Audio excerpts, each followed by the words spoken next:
আস্তে আস্তে রুটগুলোতে প্যাসেঞ্জার বাড়বে, বাসের সংখ্যাও বাড়বে। আমরা নন্দীগ্রামবাসী খুব খুশি এই বাসের জন্য, ফ্রি বাসের জন্য, এবং মহিলারা আমরা খুব খুশি। জয় শ্রীরাম। লাড্ডু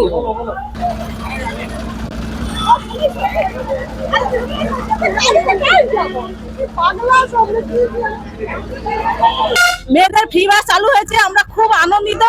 এইটা যেন আমাদের সবসময় আরো বেশি করে বাস চালু হয়, যেন মেয়েরা খুব উপকৃত হবে, মেয়েরা সবসময় অবহেলিত।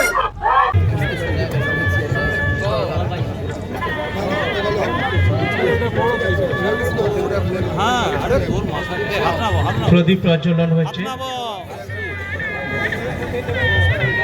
নন্দীগ্রামে আজকে দুটো সরকারি বাস উদ্বোধন নয়, নতুন করে পথ চলাটা শুরু করলো পুনরায়। শুভেন্দু যখন পরিবহন মন্ত্রী ছিলেন, নন্দীগ্রামবাসীর প্রয়োজনীয়তা বুঝে এটা দিয়েছিলেন।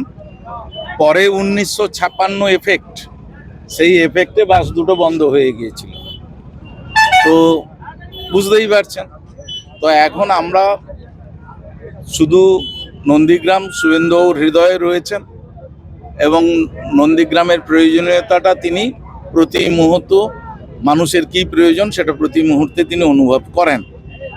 তো সেই কারণেই বাস দুটোর খুব দরকার, তাই আবার নতুন করে চালু করা হচ্ছে।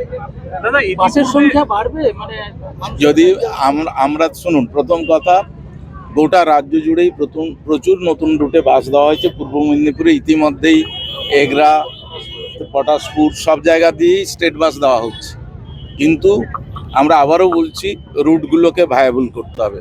যদি দেখা যায় যে সাফিসিয়েন্ট প্যাসেঞ্জার তৈরি হচ্ছে, আরও নতুন করে বাস দেওয়া হয়। মুখ্যমন্ত্রী যে সময় পরিবহন মন্ত্রী ছিলেন তখন একটি এসি বাসও চলতো নন্দীগ্রামে। আগামী দিনে এসি বাসের পরিকল্পনা? আমি তো বললাম যে সব সম্ভাবনাই খোলা থাকছে, যদি দেখা যায় সবগুলো রুটই আমাদের কাছে ভায়াবল গোটা বাংলা জুড়ে। কারণ আমরা জানি স্টেট বাসগুলোতে অনেকটা কম ভাড়ায় যাওয়া আসা করা যায় প্রাইভেট বাসগুলোর তুলনায়। এসি বাসগুলো কী ধরনের ভাড়া, এবং শুধু তাই নয়, ভিড় বাড়লে এদের ফ্লেক্সি ফ্লায়ারের মতন ভাড়া এরা তুলতে শুরু করে। তো সেই জায়গা কারণ নিয়ন্ত্রণহীন অবস্থা দিয়ে চলছিল। তো সুতরাং স্টেট বাস দিয়েই আমরা গোটাটাকে কাউন্টার করা হবে।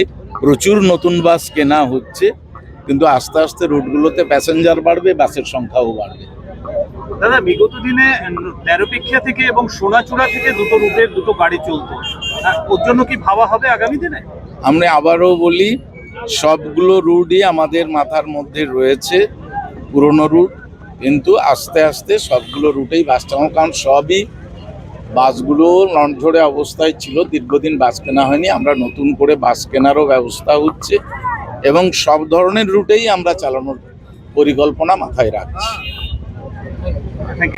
আছেন আমাদের সবাইকে একটু হাততালি দিয়ে এটা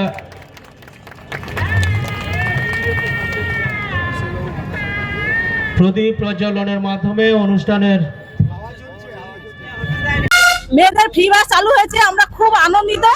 এইটা যেন আমাদের সবসময় আরো বেশি করে বাস চালু হয়, যেন মেয়েরা খুব উপকৃত হবে, মেয়েরা সবসময় অবহেলিত।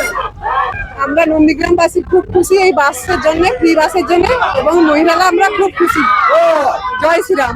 উন্নয়নের ছোঁয়া প্রতি পরতে পরতে পেতে চলেছি। সেই উন্নয়নের ছোঁয়া নিয়ে হাজির হয়েছেন পশ্চিমবঙ্গ সরকারের সম্মানীয় মন্ত্রী, সেচ ও জলপথ মন্ত্রী, প্রাক্তন প্রধান শিক্ষক, জনপ্রিয় শিক্ষক অরূপ কুমার দাস মহোদয় রয়েছেন আমাদের। ওনার সঙ্গে বিশিষ্ট শিক্ষক রামনগর উচ্চ বিদ্যালয়ের ডক্টর চন্দ্রশেখর মণ্ডল রয়েছেন। আমাদের ম্যানেজিং ডিরেক্টর সাহেব, পরিবহন দপ্তর প্রণব কুমার ঘোষ মহোদয়।